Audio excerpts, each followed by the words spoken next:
आपका न्यूजीलैंड भारत में आपके साथ मैं हूं शारिफ इब्राहिम। बुलेटिन की शुरुआत करेंगे एक अहम खबर के साथ। झारखंड पब्लिक सर्विस कमीशन यानी जेपीएससी, वैसे तो जेपीएससी का डंका पूरे भारत में बजता है क्योंकि जेपीएससी की एकमात्र उपलब्धि यही है कि इसने आज तक गैर विवादित परीक्षा करवाई नहीं है।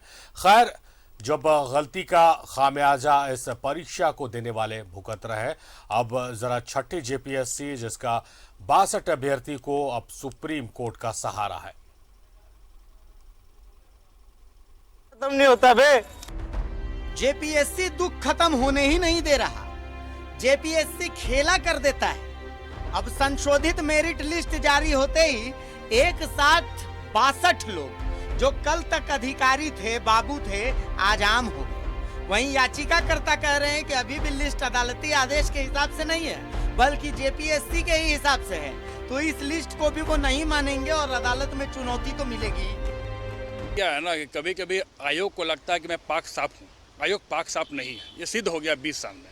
इतना क्या हड़बड़ी था कि आनंद फनन में जब माननीय उच्च न्यायालय ने सिंगल जजमेंट में कहा था कि पहले नियुक्ति को रद्द किया जाए, निरस्त किया जाए, 326 अधिकारियों को बैठाया जाए, इसके बाद नया मेरिट लिस्ट बनाया जाए। अभी हाल में भी 23 फरवरी को भी माननीय उच्च न्यायालय का डबल बेंच में भी निर्णय दिया कि पहले निरस्त किया जाए, रद्द किया जाए, फिर नया मेरिट लिस्ट बनाया जाए। लेकिन आयोग क्या किया, अपना पाक साफ के चक्कर में अभी नया मेरिट लिस्ट कल जारी कर दिया। इसमें क्या तकनीकी अड़चनें आ रही हैं कि बात था कि आपने इंटरव्यू तक नहीं लिया। अब 900 एक नियम है कि 990 लोग इंटरव्यू में कॉल किया गया था, 990 में से 326 का चयन हुआ था, 326 अधिकारी काम कर रहे थे।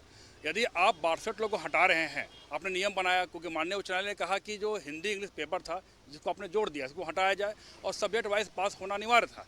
इसके कारण मामला कोर्ट में था। जब इन लोग अधिकारियों को हटाया गया तो इसके आधार पर यदि एक रेशियो होता है, 3:2 का रेशियो होता है, इस रेशियो को फॉलो करना था।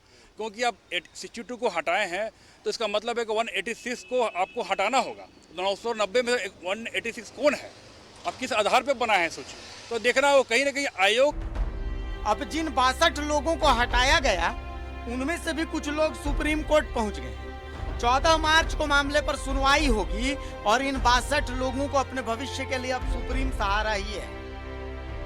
देखिए, रिट कोर्ट का ऑर्डर बहुत क्लियर था कि क्लॉज 13 और इस पे जो क्वालिफाइंग नंबर को जो जोड़ दिए थे उस पे जिस तरह का ऑर्डर आया था उसको जो डिवीजन बेंच ने कंफर्म किया। उसके बाद जेपीएससी के पास अधिकार क्षेत्र था कि भाई अपना एक फ्रेश रिवाइज रिजल्ट आप जारी करिए। तो उनके कैलकुलेशन के अनुसार जो हमें रिपोर्ट मिली है, 62 लोग को बाहर का रास्ता देखना पड़ा और 62 नए कैंडिडेट्स इसमें एंट्री किए हैं। अब मामला सुप्रीम कोर्ट में जो सक्सेसफुल कैंडिडेट्स थे जो अब बाहर का रास्ता देखे, उन्होंने एसएलपी दायर की भी है और मंडे को एक एसएलपी लगी हुई है, दूसरी एक वेंसडे को लगी हुई है। तो मंडे की हमारी तैयारी चल रही है। छठी जेपीएससी की संशोधित लिस्ट जारी होने के बाद अब अलग ही बवाल खड़ा हो गया है।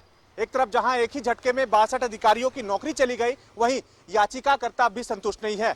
याचिकाकर्ताओं का कहना है कि जो जेपीएससी के अधिकारी हैं उन पे कार्रवाई होनी है, साथ ही साथ नियमता जो है ये संशोधित लिस्ट जारी होना था, जेपीएससी ने हड़बड़ी में ये चीज की है। वहीं दूसरी तरफ जिन अधिकारियों की नौकरी गई है और देश के सबसे शीर्ष अदालत में गुहार लगाई है जिसमें सोमवार को सुनवाई होनी है। अब देखना यह होगा कि उनकी एसएलपी एडमिट होती है या फिर याचिका खारिज कर उनकी नौकरी जाती है।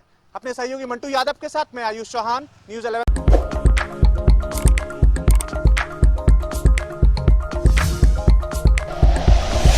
Like and share videos, subscribe करें हमारा चैनल और प्रेस करें बेल आइकॉन। न्यूज़ 11 भारत, सच है तो दिखेगा।